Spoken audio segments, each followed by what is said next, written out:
episode of Landmark Live, a production of your Platte County Landmark Newspaper.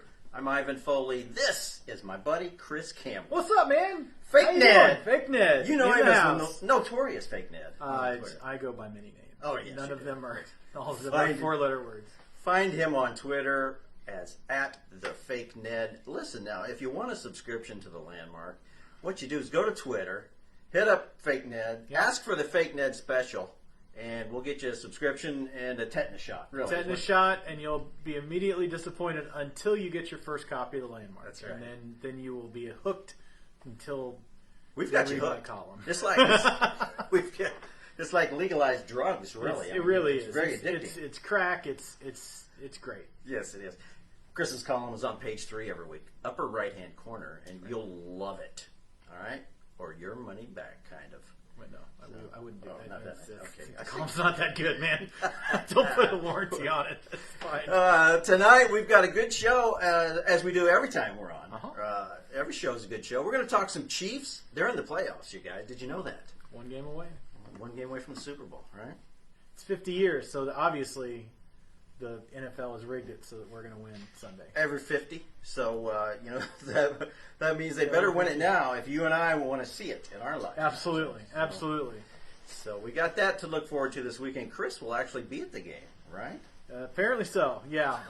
You won't be able to see me because I'll be under bubble wrap and 19 layers of fur. But, yeah, I'm going to be there. You'll be dressed like the Michelin Man. I will be dressed exactly like the Michelin Man. So we're going to talk some Chiefs. We're going to talk, again, our good friend Greg Hall recently passed. And as you've read in the Landmark and on social media, Greg wrote for the Landmark for many years, obviously wrote for the Star before that, had a little career in radio, made a name for himself with his website, Sports Waves, way back in the day. And then it was GregHallKC.com, I believe. But Chris, you fire away, kind of sort of get us rolling here with some memories of Greg and the so influence. I kind of when I was getting started writing, this is 10 years ago or so, maybe probably 15 years ago, going back to when he was in the Star. There were three columnists that you always wanted to read in the sports section: Jason Whitlock, Joe Posnanski, who are just titans in the industry.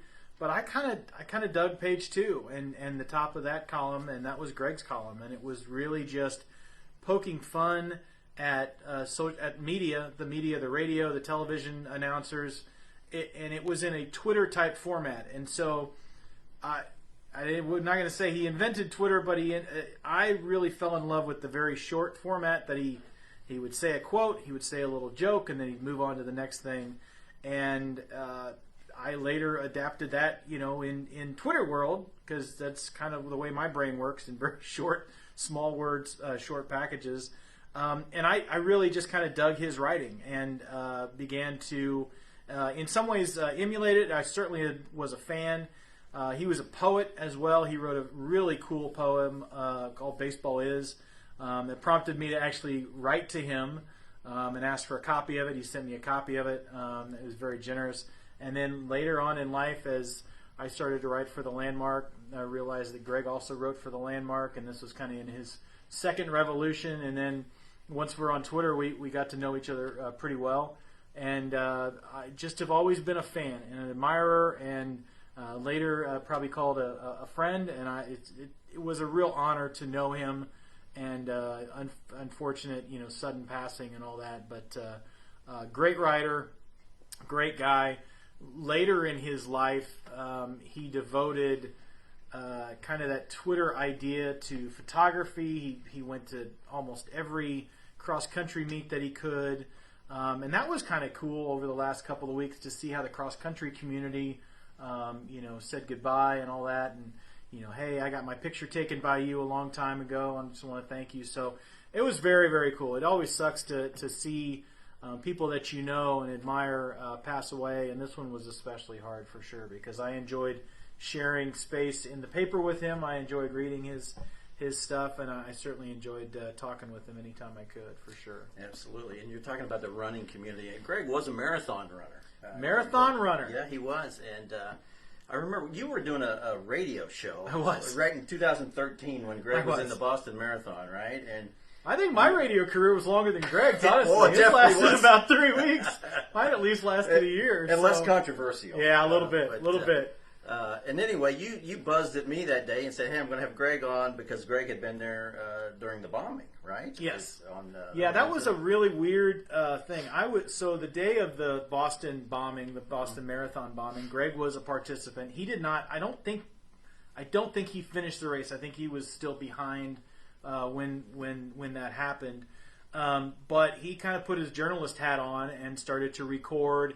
He started to, and then he got calls from all the media folks that had his numbers from before, right? And he became a reporter on the ground for Kansas City, up to and including one of his arch nemeses, Kevin Keatsman, on Sports Radio 810. So jump ahead about a week, and I'm in the studio next to Keatsman's, and Greg was set to appear on Keatsman's show, and so I'm kind of standing in between this weird, Elvis meets Nixon type photograph that was just between these two guys that just absolutely hate each other. But Greg had a great story to tell. I mean, it was a crazy day, and he was a very good journalist on that day, and was able to come into Kevin's studio and tell a really cool story about some of the people that he met, and all the helpers that he ran into. It's just a very weird situation, but it also shows how he could embrace not just creative writing but also journalistic writing. Yeah. He was a damn good journalist. He really was, and hardworking. I mean, if you asked him, I asked him to go to a high school sports. He covered football for me, high school football, like the years that Platte County was going down to St. Louis and winning state football titles all the time. I would drive down there and take Greg along to actually do the work while I did some editorial stuff. Mm-hmm. And boy, if you ask him to do a job, the man, he would work his butt off. Yeah. It came halftime, one of those state playoff games. I'm looking around and I'm going to ask Greg, "Hey, you want to go get a hot dog or something?" I couldn't find him. So come to find out, after the game, I said, "Where'd you go at halftime?" He said, "I was in the locker room."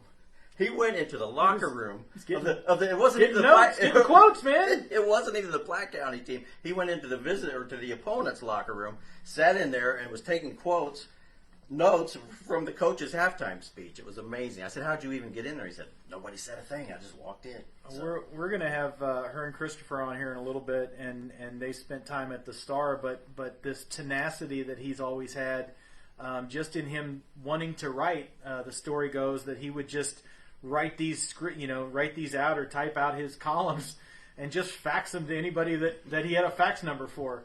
And that's how he ended up getting a gig at the Star, was that he developed this kind of cult following of people, and he didn't. It was before blogs. It was before, the internet, obviously. And so he ended up getting himself a job doing the same column that he had done for a year or two prior. He would just fax it to people, and that just the confidence that you could have around that. And then, he was very successful as a software guy. Yeah, he was. In his own right. And so I was able to interact with some folks from his day job. We all have day jobs. Day jobs are sometimes turn into night jobs. Yes. But, so it was very cool to see the outpouring of love for Greg. And it really goes to show how you can touch people in a lot of different ways and a lot of different aspects when you don't even sometimes know that you've done it. Yeah. For sure. Yeah. And it, like working for writing a column in a newspaper, you don't get a ton of feedback. You don't get a favorite button. You don't get a like button. But every once in a while, I have somebody reach out, or they'll send you a letter and say, "Hey, Kamler's column isn't all that terrible." Yeah. and it was really cool to see admirers of Greg and his writing and his career. To do that. The shame of it is that he wasn't around to see a lot of that, and I think he impacted an awful lot more lives than he thought he did. He really did. And I'll tell you what. One thing about Greg, when he met a person, even if he already knew you, the first thing he'd say was something positive. Like if he were in the room right now, he'd say, "Hey, Chris, reading your column in Landmark, great job, man. It was always about the other person when he started the conversation, and always something positive. It just was a confidence boost, really, for whoever he was talking to. Yeah. That's one thing I'll remember about the guy. The first interaction with anybody he met was always positive and supportive, and he made it about that person, usually with a compliment about what he knew about you. "Hey, you're doing a great job." That's one thing that will always stick with me about Greg. Yeah. Very Yeah, positive. he in some of his later work on Twitter, he was basically a social media reporter for high school cross country. He really was. On Twitter, he would also post on his website. He had an all hair team for any meet that he went to. Anybody that had crazy hair, he would take a photograph of them and post them on there. And I guess that those things, they just beloved, because he would, it's a little rib at somebody, but also an acknowledgement is like, hey man, I made Greg's column this week, and that was pretty cool. But he could rib on people without losing, respect. He did it in a respectful way. I just about knocked Joe Montana off. You can't knock Joe Montana off. I would have been the 100th person to ever sack Joe Montana. Yeah, I think, right? and he towed the line, certainly, especially with some of his media criticisms. But even some of the media that has reached out to me, or I've reached out to over the last couple of weeks, have said, he's usually probably right. Yeah, that's what they. Yeah. He was most often spot on with his observations and criticisms, if you want to call them. Yeah. But we've got a special guest coming up in just a minute. Hearne Christopher, who wrote for the Star at the same time Greg did. We'll be talking to Hearne here shortly. And you know what? You're watching Landmark Live. It's a production of the Platte County Landmark. And Chris, I forgot to mention at the top of the show, we have a new camera person tonight. Yes, we do. We have. Have we figured out the pseudonym for our camera person? We don't. She thought about using a fake name, but we'll go with Angie. Let's go, Angie. Call her Angie. Angie, she's doing a great job. She's getting the Zoom. She's we think getting everything going on. We think we might not be on the internet at all. We have no idea. This could be FaceTiming one person. But we thank Angie for filling in. We had someone get sick. We had another one with another commitment. So Angie very graciously stepped forward. I mean, it's hard to imagine you couldn't find somebody to fill in with what you pay. Well, yeah, this is a high end gig. She demanded 3 times what we're paying the other. Well, that's a good point. So it's going to be. So far, she's earning it. It's I would amazing. say so. All right, should we get to Hearne? Let's get to Hearne. I want to hear some stories. All right, Hearne Christopher. Hearne's always good for stories on all kinds of stuff, man. Former Kansas City Star columnist, Hearne Christopher. Nice to see you. Hearne, good to see you, buddy. Absolutely. Hearne, hello, Internet. Chair. You got triple pay? Must be nice. She's making 3 times what Sometimes you just got to ask for it, man. And then other times you got to keep asking for it. I think I'm going the other direction. Yeah. So, Hearne, you worked with Greg early on. Let's start from the beginning. Hearne, that seems like a good place to start, really. You knew of Greg before he started working at the Star. You kind of recruited him to come there. Yeah, he was in the early days of the heyday, almost the golden years of talk radio, sports talk radio locally, where it kind of went from Chris and Lee Summit to MU Dog in Kansas City or Husker in North Kansas City, and everybody was doing cutesy little gimmicks. Jim Rome, the early Jim Rome era. Yeah, it was stuff. all. It was a piggybacking that Jim Rome thing, and that's before that. Don Fortune, they played it pretty straight. They're pretty conservative, pretty buttoned down. Even Seren Petro was, basically vanilla. But Keatsman is kind of the one that sort of broke out and started getting all the callers to come in, and Greg was Husker. I just caught the tail end of him talking to Denny Treese. I think it was on like 1350, had a little tiny station, and I heard him say some clever top 10 reasons for something, and so I didn't know who he was besides Husker, so I tracked down Denny Treese, found out who he was, somehow got a hold of him. And I found out that he was doing these little sound bites, which he was so prolific at. He'd be driving along in his car listening to the radio, and he'd hear whoever it was say something that if you clipped that out of context made him, kind of asinine, ridiculous. And so he would snatch those little sound bites, put them type them up on a thing, and then he'd put his little smart aleck quip and whatever. Preceded by his initials, GH, which is right. When I ran into Greg, I never called him Greg. It was always GH. Really? Yeah. So anyway, it turns out that and I like the top 10 things, so I used him for a lot of top 10 things.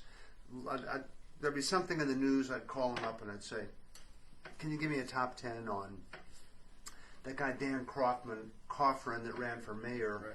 He had hired a family of Czechoslovakians a whole family he hired to stand in line at City Hall for a week to hold his place so he could be the first one on the ballot in the mayoral race. And I guess the first one, you get the best shot of getting somebody clicking you.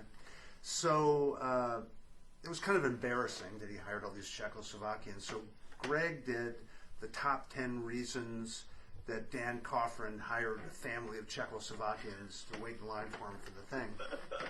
And it was pretty funny. It was based on the David Letterman kind of a thing, Sure. counted down. Top 10 list, yeah. And they were pretty funny. And the number one reason was, what do you think, Dan Coffrin's going to stand out there in the freezing cold or heat or whatever? So I started using him for that. I found out that he was taking these sound bites. He kind of wanted to be a sports media guy, and he was borderline unemployed. His wife had a really nice job, and he was kind of the neighborhood green thumb guy. He'd go around to his neighbors. They saw how immaculate his yard was, and they'd pay him to cut his grass and weed it and treat it. And Landscape the hell out of it, really. yeah, did he ever do you? Well, I'm sorry. No, he did not do my landscaping, but Oh, okay. Anyway, so he was kind of living Bush off. trim now and again. Yeah, I got He you. was kind of a freelancer, and he was trying to. He took that the wrong way, and he was trying to break into sports. So this is in the days of. I'm going to take myself way back. Facsimile machines. right. You probably know them. You're so young as fax machines. You Nobody are knows. Chris is the young man. You probably you never have seen or even barely heard of one. Angie. I'm older than I appear. Oh, okay. All right. You mean like objects are closer than they appear in the mirror? Anyway, so Greg was faxing these things to the Star Sports Desk on, fax paper and all that. And those guys they were clever, they were funny, whatever. But the sports people at the Star, they're kind of snotty and they're like, they think they're above everybody else. And they're like, what is this? So they kept badgering him, calling him up, stop wasting all of our fax paper. Right. It's like, give us a break. So I befriended him. I was getting my little top 10 lists, and I started feeding those. I had him fax them to me, and I started feeding them to Art Brisbane, the editor, later the publisher, and he thought they were funny. And can you remember the guy's name? Dale? I can't think of his last name. That was the sports editor back then. He was kind of the last of the old school kind of boring guys, like almost like Don Fortune was the last of the old school. Was this talk before radio. Din Man, or was this Din Man? Oh, after. I mean, before. Yeah, Before well Din before Man. Din. Yeah, Okay. Din took him out. I can't think of his last name. Anyway, so Art loved him. So I convinced Art to put the pressure on Dale, and they forced the sports guy to hire him. And his column ran on Sundays. Yeah. And it was it was a soundbite thing. It was just once a week, and he was still making probably what a couple of us are making here. Yeah. Forever. Not Present company excluded. The As much as Angie, though? nickel type thing. Probably not next to nothing. anyway, so but it was like his toe in the door. And then that guy Jason Whitlock came to town about a year and a half later in the early mid-90s, and he heard him on the radio and he saw him in my column, and Jason adopted Greg as his muse. Like Jason and Greg were like, they talked like 3, 4, 5 times a day. Yeah. Greg was his muse, and to the point, and this comes back to you, because Ivan the Terrible outed Whitlock for plagiarizing. Well, we didn't use that word. No, it was but you ran the story that Greg turned in, Right. where Whitlock was using things that he Greg's wrote. Yes, some of That the Greg had Greg's written. material. And I knew he was doing it, but Greg was pretty discreet about it during a lot of that time. It wasn't until they had a falling out that he finally fessed up, and Whitlock was writing him checks, none of which he kept for evidence. But so when he did have the falling out, he was writing for you. He'd already gotten blown out of his 6-week versus your year radio career, and he was also writing for The Pitch, and he turned in the story where he busted Whitlock. And Whitlock was a pretty big shot guy now in sports for plagiarism. Ivan ran it. the pitch chickened out. He got mad, quit the pitch, and CJ. Yeah. And then you suffered the indignity of all these legal sword. They all came in on one Right. afternoon. All the threats came in, and my fax machine was just humming. But actually, what got to the Star more than anything we said about Whitlock was Greg was also throwing in some comments about some of the Star sports writers back in that time they had a reputation for partying, shall we say? Oh. And some of those that's what really seemed to kind of turn. Did he have? Was that part of it too? That was more so than the Whitlock stuff, because in the legal threats, by the way, the Star faxed me a cease and desist order one Tuesday afternoon. How'd that go? We did not cease and desist. Yeah, no.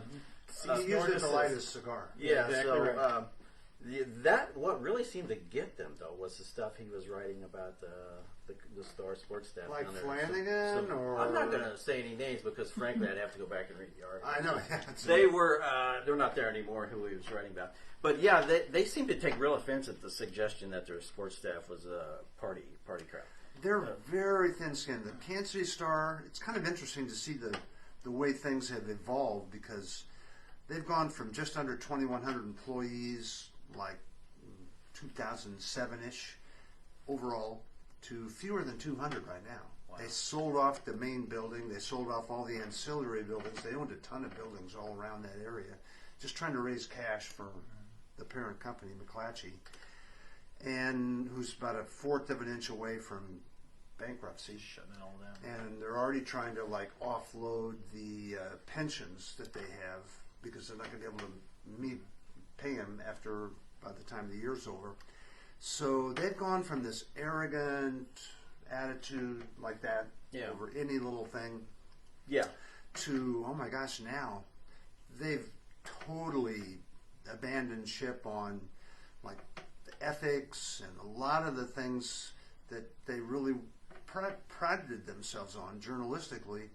And it's kind of a wide open deal. They don't even have a reader's rep now. You really can't call in a correction or anything. They've got some little blurb there where you can somehow go to some voice. Tweet them.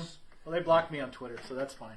But I think moving back to Greg, I think that was, and you talked to him certainly more than I did, but it's not anything. If he ran into you on the street, it's not anything he wouldn't tell you. Right. But it was still very bold and very brash, and now that would be a shock jock, or that would be a crazy somebody that says stuff, but all of his stuff was rooted in truth. They were rooted in just his observations. If Soren Petro or Kevin Keatsman or Stephen St. John said something nutty while he happened to have the radio on, he would say, hey, these guys said something nutty. It was never really mean-spirited, other than it was continued poking. Get a little mean there with his buddy Keatsman that you. Well, yeah, that's true. Yes, they were. There was some thinning of skin, I think, in one direction there as well, evidenced by his ultimate. One thing that was a little interesting was he was so prolific on all these different radio shows and all these things that he put 20 or 30 in a thing, or however many columns, and it was almost like he was everywhere. It really was like he had 4 radios, on all the time, and he would just scribble stuff out. And you know what? That's not really a dirty little secret, but the secret is that it really was effortless, because he just basically kept a little thing in his car, listened to it, and I think he had I don't know whether it was a cassette recorder or a digital voice recorder. He just would grab them at random, and there's so much stuff that those guys say that's out there. Like, I think I told you the other day, the guy on 610 Sports, the morning show, he did a whole segment on the main reason the Chiefs won the playoffs. Not so much Patrick Mahomes, although he did a great job, was Andy Reid keeping a cool head. You didn't screw the pooch at the end. And really, for the kids watching, these are basically quote tweets, is what.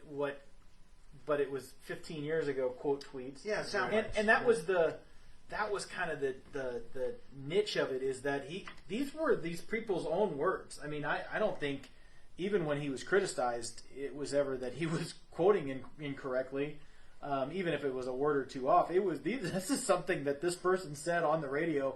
You just hold them to account, and you say, "Well, yeah, that was kind of silly," but stuff like that. I think that was the genius of it. I can only remember one error when he was in the Star, and the Chiefs were in the playoffs, and Don Fortune had said something on the radio, and I forget. He pulled the soundbite out, and Don had been on vacation or something. I don't remember it exactly, but it was something along that line, and he had to do a correction because he said there's no way Fortune could have heard that, could have seen what he was describing. But I guess, but he watched it on TV, so Yeah. So Fortune demanded, a correction and all that. Corrections in the print journalism world, pretty You only have serious. to put a correction on mine every other week. We just Isn't that good? You just devote a section. we print your column say- in disappearing ink. Yes. You know. That's a good idea. Well, thanks for tuning in, guys. This is Landmark Live. We're not leaving yet. I was just reminding you what show you're watching. See, Angie got really anxious there. She was. You ready thought to she was stop. out the She's door. like, all right. Like I No, Angie, Angie- pay for half time. She went down to check her paycheck to see if it was really three times. exactly right. It's Yeah. a direct deposit, Ange. Check Yeah, your you're bank fine. account sometime. We'll Venmo So, you or something. Landmark Live, production of Platte County Landmark. Again, check us out. Ask for the Fake Ned special. You'll Be immediately regret it. You'll be disappointed, Yes, but you ask will. for it anyway. Hearne, so anyway, let's pick up here. You then after Greg left the Star, he wrote for the Landmark, wrote for the Pitch, and then in later years, you started a website, and Greg kind of did some writing for you. Yeah, when I left the Star in 2009, I started a website, and Greg joined forces. He'd never really gotten his little sports waves off the ground. He was very frustrated by that. People loved it. I'm sure you read it every day. Right. Sure. did. I used to talk to him because I was working day and night. I'd give him a call like at 2 or 3 or 4 in the morning. He'd still be up working. I'd be working. We'd shoot the whatever it was. And but he was frustrated by that. He had some money behind it, but he just threw in the towel. It was at the beginning of the blog when it's still hard to monetize a blog. I'm sure you're well aware of that. Yeah. And there was no money in blogs. It was just you could get, and he got a ton of clicks too. It just you couldn't ever capitalize on it. I think was the issue. Right? It's tough in general. The Star makes, and has for some time, well into 7-figure on their blog or their website, but it's not enough. It doesn't replace the kind of money that you make in the print. It's like a drop in the bucket. Hence the going from more than 2,000 to fewer than 200. And when I first started mine in KC Confidential in 2009, I kind of went at it pretty hard, and I had a few people helping, and I never really made it a true business thing. And Greg really wanted it to be, he wanted a sports career. He wanted it to be something real. And he's the only guy I was really paying. I think that Tony guy, I gave Tony of Tony's Kansas City, gave me 3 columns a week. Pretty good stuff, actually. Unlike his little short stuff, I made him actually write real columns, and I give him $100 a month. That's not a lot for doing 3 columns a week. More than my website Well, ever made. we pay Chris and Pumpkins. I know. We pay It's Chris. like, hey, $100 a month, Ivan. What do you think about that? Ooh, well, see you around, Chris. So I was making about $2,000 a month initially on it, but I just didn't stay on it. And Greg he really wanted it to become a big deal. I was giving him like $100 a month, which and then it went up to like $350, which was an astoundingly high amount of money, and comparatively. So he just kind of wanted to do his own thing, and he dialed it back. He thought he was still going to be able to pull it off on his own on the Greg Hall KC, and he tried to do it for, I don't know, a year, was it 2 maybe, but he never really got it, so he finally just kind of drifted apart and started writing, sort of more heartfelt things. And that's that's kind of where I'm at. As you know, there's like 5 millionaire journalists out there. There's not a lot of folks that make a ton of money. So why not write what you love and you're not gonna, and that's what he ended up doing. And he had a day job. At night, he would go cover these things, and I will bet you that he was happier for it. Obviously, anybody wants to, make a gajillion dollars writing stuff, but I think the joy and love that he got from his readers later on, really paid off for sure. And you're right. The day job was his salvation. He still would have slipped into the sports world if he could have made 100%. It shit. And I think I wrote this, but it's kind of funny. But we all have these turning points in life, and the turning point where Greg could have become the next big thing versus $100 a month on KC Confidential, and then taking pictures of the guys running cross country with bad hair, was when he was offered to take over for a guy named Danny Clinkscale, and he'd be doing from 6 o'clock on after the afternoon drive on PNBC, and then he would do the Royals pregame show. And that was a springboard that could have taken him, wherever he wanted to go within reason. And instead, Whitlock, his pal, had hopped in the sack with the guys from now what's WHB on this little wheat station with no power that signed off at sundown. He went that way instead, and then got fired for doing a skit where Bill Grigsby and Len Dawson were gay. Yeah. Did you ever hear that skit, by the way? I didn't. I'll bet you did. I heard it live, and then in later years, he gave me a copy of it. Oh, my God. Cassette tape copy of it. So I should put that on eBay sometime. What do you think? Should. Well, or would you take 10,000 cash for it right now from me? I sure would. Absolutely. I would. Well, I would go write it myself. I and I would record it ourselves right now. Were we on a commercial break when I said that? You're watching Landmark Live, a production of the Platte County Landmark Newspaper. We are visiting with Hearne Christopher, former columnist for the Kansas City Star, now of KC Confidential. And this is my buddy Chris Kamler at the Fake Ned on Twitter. And by the way, the lesser-known Christopher. Hearne, we have two Christopher. Hearne, you're selling cars now, right? What are you doing? You know what? In your real life? Yeah, I was in Lawrence, and I still write for Landmark, your paper, the yes, Landmark, you guys yeah. write. And which is a great paper. It's like if the Star really wanted to succeed and stop writing 1 and 2 day old national news stories go local with a totally biased left-wing leaning bent, they'd go local and breathe life into the regular day-to-day things that you do. You're in a way smaller area. It's just a matter of like coming up with the decision to do it, but they can't kind of get off. They can't bring themselves to change. Right. So I was selling. So I'm friends with Marion Battaglia of Risk-Scrap Motors. And they bought a little dealership in Topeka, of all places, BMW and Volkswagen. And so I was living in Lawrence, a half hour away. I went there and started doing marketing for it. Next thing you know, I'm selling cars. It's like, what? But it's fun. I like cars. I like people. I've been trying to sell Ivan something, but I can't figure out where his Achilles heel is. I wondered what that text was you sent me yesterday. It was a picture of a car, and so I just assumed, well, he's trying to sell me something again. I think it might have been by accident. Well, it might have been a butt text. It might have been, but whatever it was, I didn't answer it. So, but anyway, I met a girl. I moved back to Kansas City a year ago, and I put 40,000 miles on my Volvo going from Brookside to Topeka. So I bailed here in September, and now I'm doing Honda. Oh, are you really? Lawrence, yeah. I did not know that. I don't want to come down too far from the BMW that I was hoping to get you, but oh man, well, pretty soon. Keep going out. When you get to Chevy or Dodge, let me know. I'll try to. You go. Maybe we'll work a deal. I'm looking for like a little Tykes type three-wheeler type pedal deal. That's what I can afford right now, so that's good.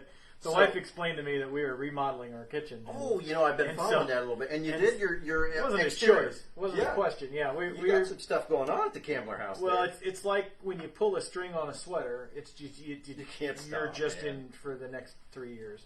You've even got your son working on it a little bit too. He's doing it all. Yeah. He's doing a lot of it. He's learning how to. From my brother, who does a lot of construction stuff, he's learning it, and I don't know if he's learning everything, but he's trying to build himself. He's trying to remodel our basement, so it's really cool. You need a deck built. Yeah. Reach out to Chris's brother. You need a deck builder if you have a bar that needs a weekend singer.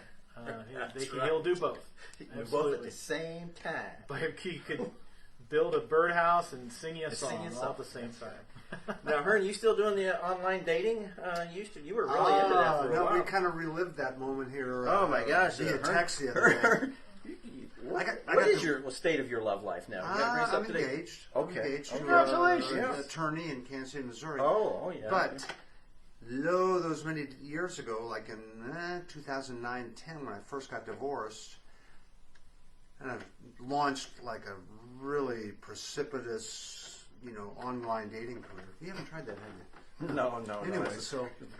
But anyway, yeah, you were really into that. So I met a girl online from Platte City, and after I got off work in Topeka, I drove in here. We had this date, and we had a lot of fun. The chemistry wasn't as much there, but we had a blast because we're at some little local dive bar or whatever. I think you were at Maria's Mexican restaurant, weren't you? Yeah, it was a pretty good sized place. Okay. We were about the only ones there late, and so I don't know how my imagination got the better of me. And knowing Ivan and all that, I started it was a texting thing, wasn't it? Yeah. I started texting Ivan, and she was in on it. That I met this girl from Platte County, and you knew her. I knew her, and she knew her smoking hot daughter used to work for you or something. No.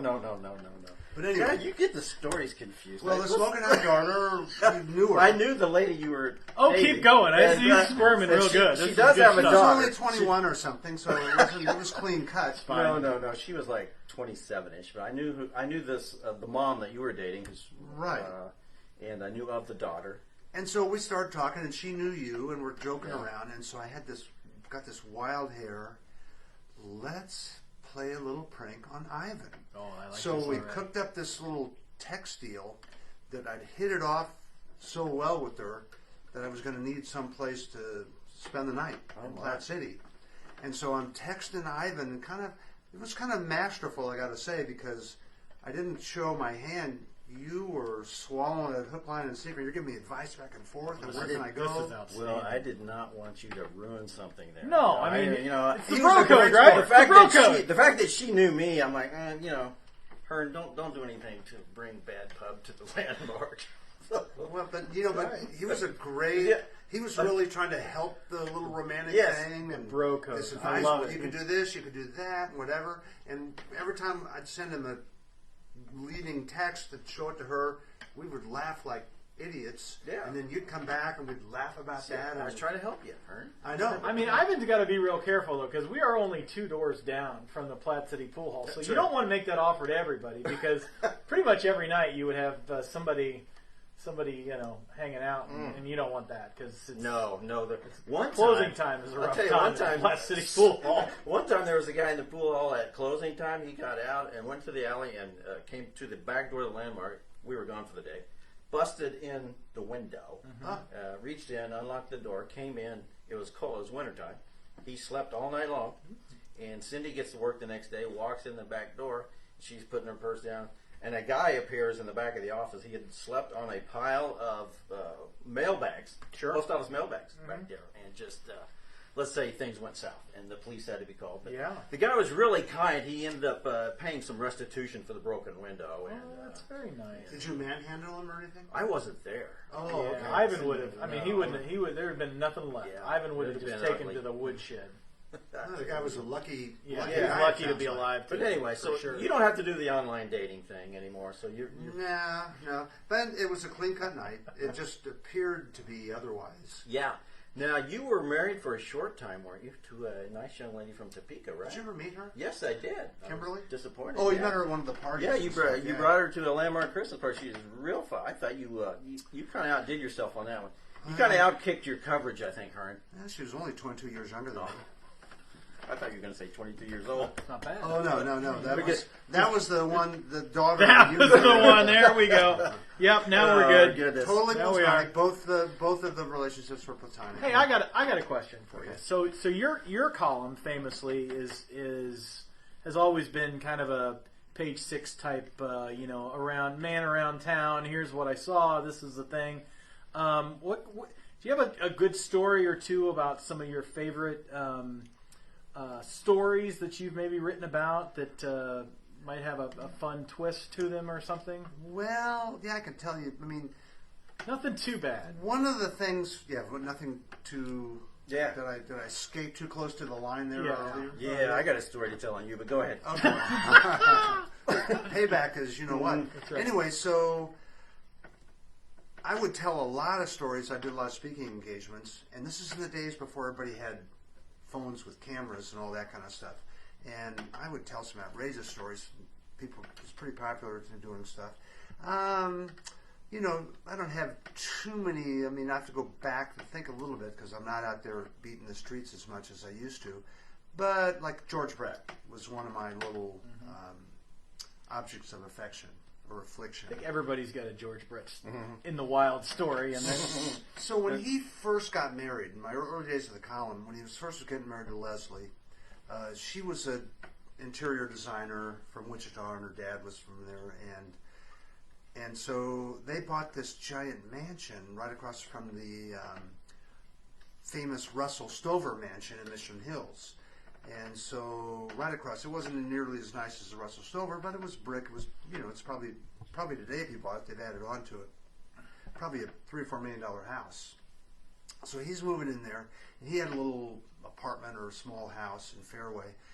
And so his wife, he had this bachelor furniture, you know, and Brett was making a ton of dough, so his bachelor furniture could have been like the Beverly Hillbillies. but it's still bachelor pad. Yeah, Instead, bachelor it was furniture. more like probably like some college kid that didn't have very good taste. Anyway, so when he moved into the house, his wife was like, no, none of that, out with that stuff. So I found out that he took it to a little resale place just north of the plaza. There's some little antique stores and resale places there, and so I tracked it down. I went there and I interviewed the lady that owned it, and you know, she wanted some publicity, and so I was kind of like rope-a-doping her a little bit, so to speak. And like, what do you got here? What do you have there? I'm writing down the different things that people could go, you know, go get it. The ultimate sports collectible. One of the things I put in there was the ultimate George Brett sports collectible was his bachelor couch. Oh boy! And then I said something like there was a famous, really, there's that term again, smoking hot news anchor. Remember Kelly Minton? Remember the name. Yeah, okay. remember the name. Yeah, she's probably. Anyway, so George Brett had dated her, and a couple other ones he dated, and so I named off a few of the women that he dated, and I said, you can buy that couch; it's the ultimate collectible, and then you can comb it for forensic. There it is. Blacklight. There's the conquest. DNA. And then I named off all these Oh, that's TV great. anchor babes and stuff that he That's great. done whatever with. Oh my God, he was so mad. He called the Star for then editor Art Brisbane, and he got Candace, his secretary and assistant, and it was like the pine tar incident. He was just screaming and out of control. She could barely understand him. And so, speaking of rope, Candace totally rope-a-doped him because she was pretending like, what? What'd you say? She couldn't hear him or something, and he's just screaming bloody murder. And, you know, anyway, so it kind of went away, but I actually made up with them a little bit. But even when I wrote about him buying the house, like a little short tidbit, one of my editors, O.J. Nelson, it was early on, he had an idea, would give me a little flourish to help it. He said, describing the house, it had this library, why don't we write something funny about how, will George ever use the library, can he even read? Something to that effect. Oh my God, he was pissed as hell over that one. Mm-hmm. So, so it was I didn't do too many things. I wrote the story on the shuttlecocks, and got in trouble with the art editor of the Star and the society editor because a lot of times the Star, they were so big, they had no stories, and so you're supposed to break news, and they were sitting on it because they knew it was going to be a huge controversy. And Morton Soslin, the big Jewish guy in the Board of Trade building, was the guy, the donor that was donating the money to bring the people in to do it. And they knew it was going to be a controversy, so they were going to wait until it was all done, they had all the approval, and then they'd write some big Sunday front page deal. So when I blew it out in my column, I got in trouble with the society editor, I got in trouble with the art editor, but and then it just launched a huge controversy. Ollie Gates was the park commissioner at Gates Barbecue. He was squaring off against Mark Wilson, who was the curator, the head guy at the art gallery. And it went on for like 8 or 10 months or more. And the neighbors didn't want it. I mean, now it's like the most beloved thing. The top here. 10 things in Kansas City for sure. I think I heard a rumor that Ivan was going to renew his vows in front of it here. Well, I mean, Ivan's has always been a big fan of shuttlecock. Well, yeah, I'm an arts person, as you know. You really are. I really am. You're watching Landmark Live, where we talk about arts and sports and Hearne's dating life, which is wow. We went really deep into Hearne's dating. I want to know the story. I want to know your story on him. You could have gone deeper, but I don't know. I'll save it. We're going to save it for the next time we have him next back? time we have Hearne. I understand.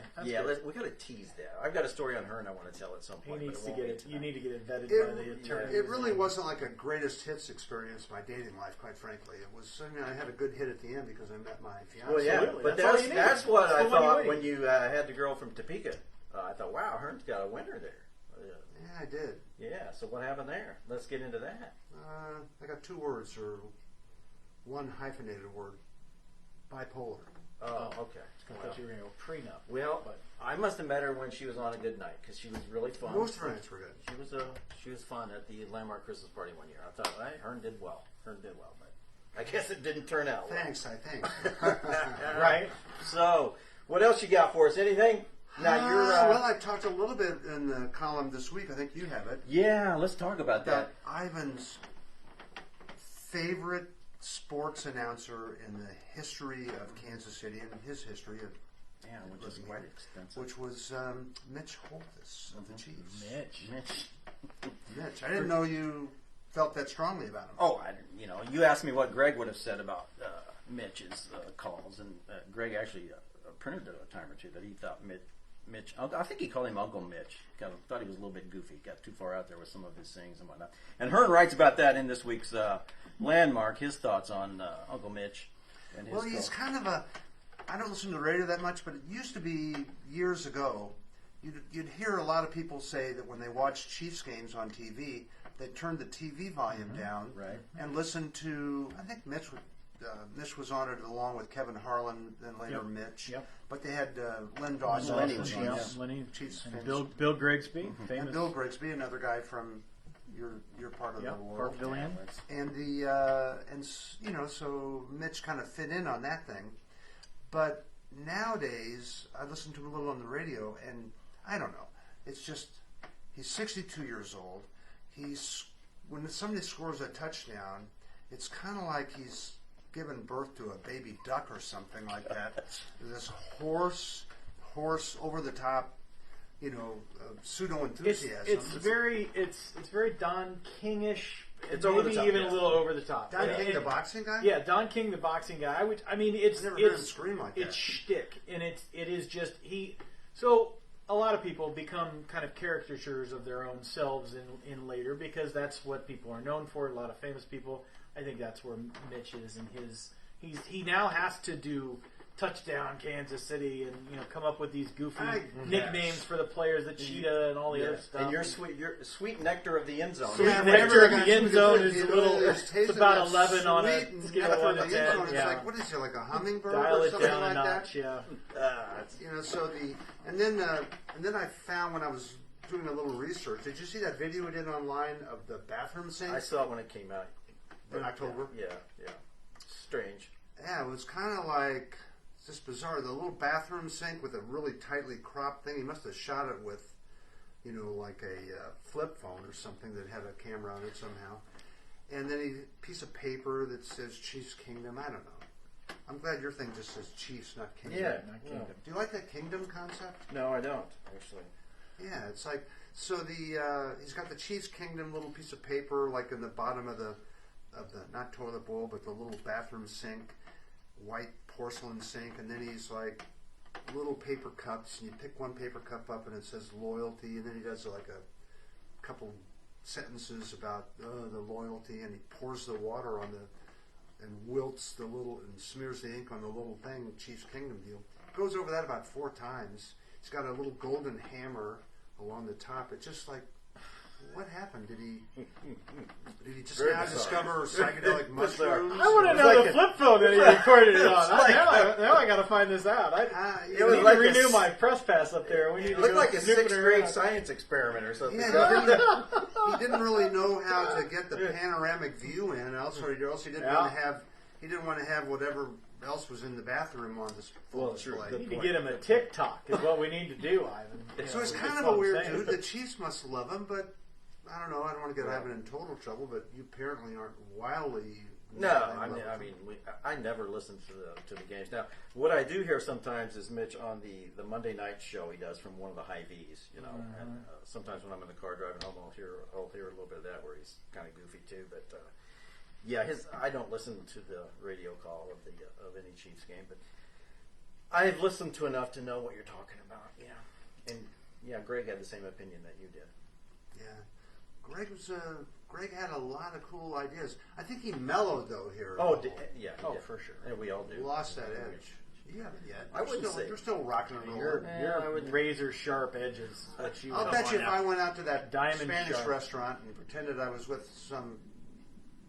I would try to talk you down off the ledge. I would try. I think you were trying to lead me toward the ledge. Well, I don't know. There was a ledge. Let's just leave it at that. It was I will say, it was very fun loving. Yeah, that lady that you were dating, at least had one date with, she has moved out of state. So I think you broke her heart. Hey, you're good.